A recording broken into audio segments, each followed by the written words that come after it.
Senhor presidente, eu queria ressaltar hoje a posse do ministro da Cultura, Roberto Freire, e queria aqui aproveitar para fazer uma homenagem. Roberto Freire é um dos principais políticos brasileiros, sempre foi um político enganjado com todos os movimentos de luta pela democracia, pela liberdade, pela cidadania, pela justiça social. E eu queria ressaltar uma coisa interessante sobre Roberto Freire. Roberto Freire deixou o poder numa situação em que a maioria não larga. Ele deixou quando o PT estava no auge. Ele era líder do governo Lula aqui no Senado. E quando ele viu que a viola ia virar em caco, nos primeiros sinais, Roberto Freire quebrou os pratos com o PT e abriu fora. E a partir daí ele começou. Foi o primeiro partido, o PPS, através do presidente Roberto Freire, que começou a denunciar quem verdadeiramente era Luiz Inácio Lula da Silva e o Partido dos Trabalhadores. Na minha cidade, inclusive, certa vez ele foi e começaram a chamar ele de louco, porque Lula era um mito. E ele avisava, esse lulopetismo vai acabar com o Brasil. Parecia um profeta, não devia nem ser chamado de ministro Roberto Freire, devia ser chamado de profeta Roberto Freire. Ele, na vanguarda do seu tempo, ele também foi um dos primeiros homens públicos a reconhecer o fracasso do modelo socialista, mesmo sendo um histórico do PCB. Então, eu posso dizer que foi uma das melhores escolhas que o presidente Michel Temer podia fazer e queria deixar aqui esse registro desse grande brasileiro chamado Roberto Freire. Mas também quero citar aqui, senhor presidente, hoje aqui o clima está quente. Hoje eu fui chamado aqui até de cão de guarda. E eu não devolvi, não vou devolver a deselegância, porque imagine se eu devolvesse. Mas aqui é uma casa de debates, de grandes temas e que a gente tem que manter, acima de tudo, e respeito ao povo brasileiro. Que quer, senador Raimundo Lira, Benedito de Lira, senador Benedito de Lira, acima de tudo que o brasileiro quer nesse momento é que a gente ache uma saída.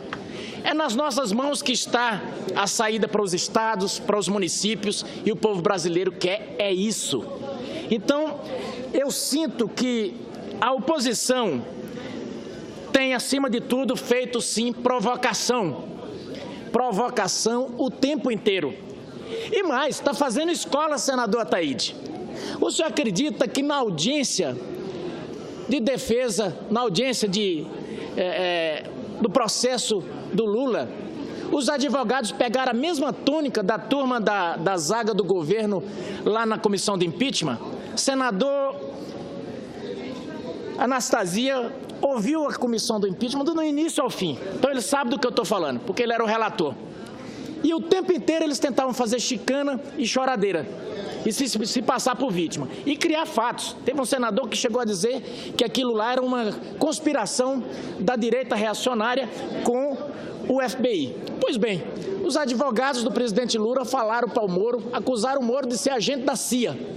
Então, olha o surrealismo que nós estamos. Então, quando eu vejo essas teses todas aqui no plenário, nada me assusta, eu já vi de tudo aqui. Então, nada me surpreende mais. Então, eu vejo dizer, agora mesmo uma senadora disse aqui, que o governo do PT foi o melhor dos mundos. O melhor dos mundos. Mostrou números com a habilidade que lhe é pertinente, como se nada tivesse acontecido. E todos os males agora passam a ser nesses 6 meses. Eu agora, outra coisa que eu não consigo entender, senador Benedito Lira, eu já falei. Quando a gente aponta o dedo, tem sempre 4 apontados para a gente. E eu estou vendo a zaga, e principalmente os partidos puxadinhos do PT. Porque o PT eu até respeito que faça essa oposição ferrenha.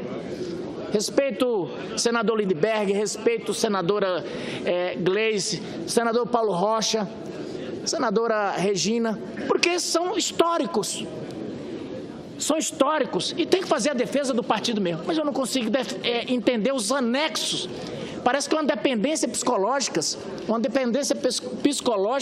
por não ter um projeto próprio, começa a defender as bandeiras do outro que já se estraçalhou.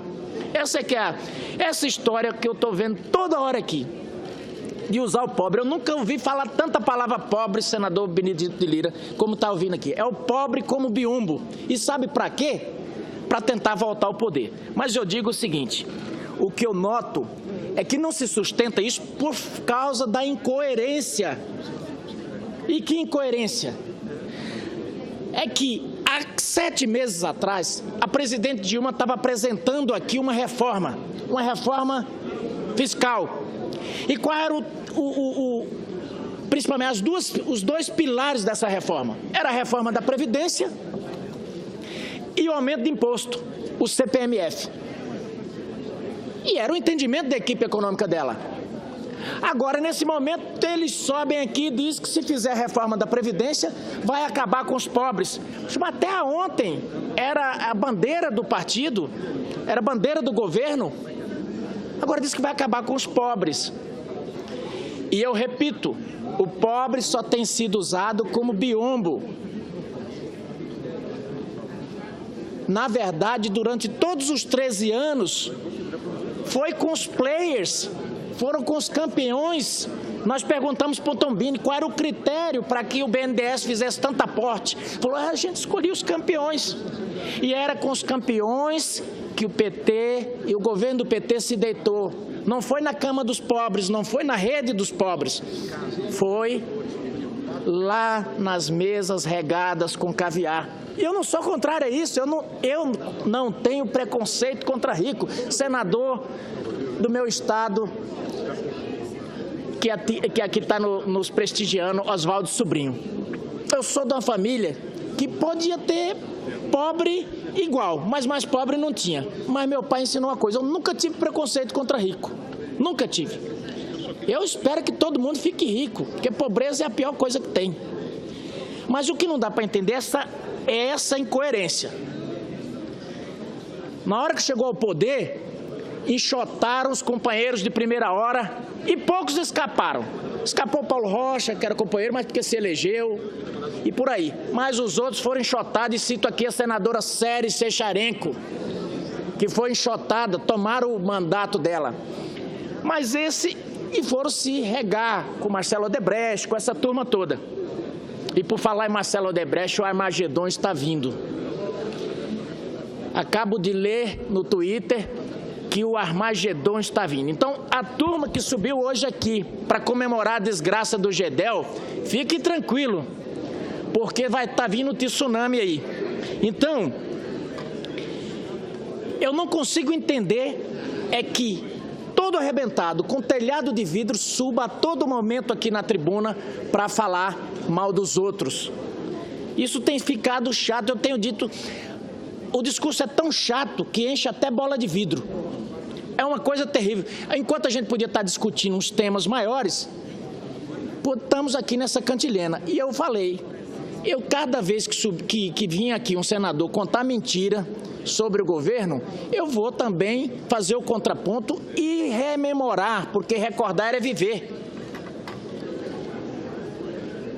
Vim contar como é que foi o PT no governo e o que o PT tinha prometido. O PT dizia acabar com a corrupção e melhorar com a vida da gente. E agora tem constantemente subido aqui para bancar o paladino da moralidade. O certo, e já caminho para o final, senhor presidente, é que tenta a todo custo, nesse discurso, erraram no governo e agora estão errando no discurso de volta ao poder. Acha que falando mal do Temer, acha que apontando o dedo para os outros vai ganhar a sua base. Porque eu digo, o partido perdeu o primeiro amor, perdeu os movimentos sociais, perdeu as ruas e agora tenta buscar, apontando o dedo, uma metralhadora de acusação para todos os lados. Ah, esse presidente é ilegítimo. Como? Vocês votaram nele?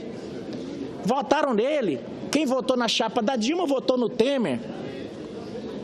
Mas engraçado é que é o seguinte, nós é que estamos aqui defendendo, por quê? Porque nós temos preocupação com o país. Essa é que é a grande realidade. Não se trata do Temer, não se trata de fulanizar.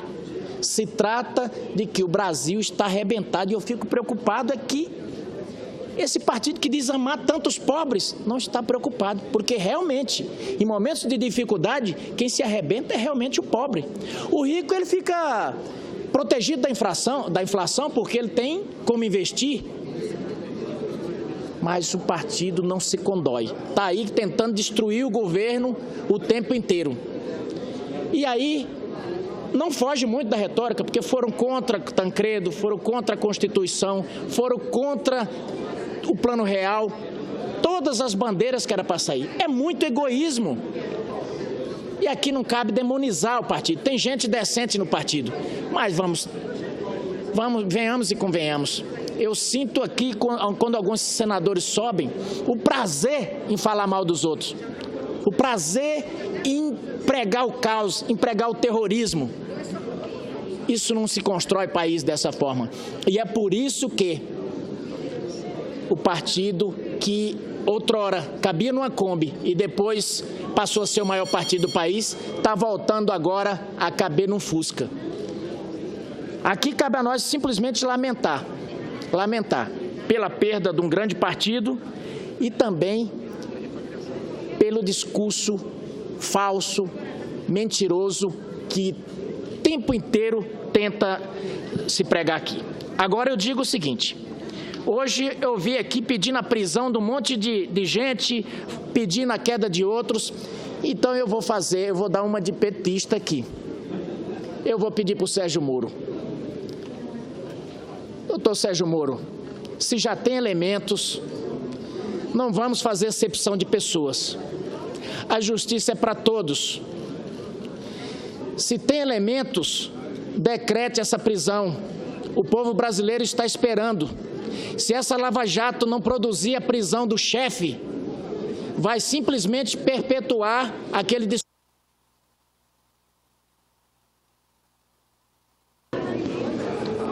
Senador José Medeiros. Já concluindo, senhor presidente, já fechando realmente, eu faço de novo o apelo para o Sérgio Moro. Se já tem elementos, prenda o Lula, porque senão o senhor vai demonstrar que faz acepção de pessoa e que cadeia só por andar de baixo. Eu estou fazendo essa provocação aqui porque hoje vieram aqui falar de Romero Jucá, ontem vieram falar de Zezé Perrella. Então é o seguinte, já que é dessa forma, nós vamos caminhar conforme a música daqui para frente. Muito obrigado.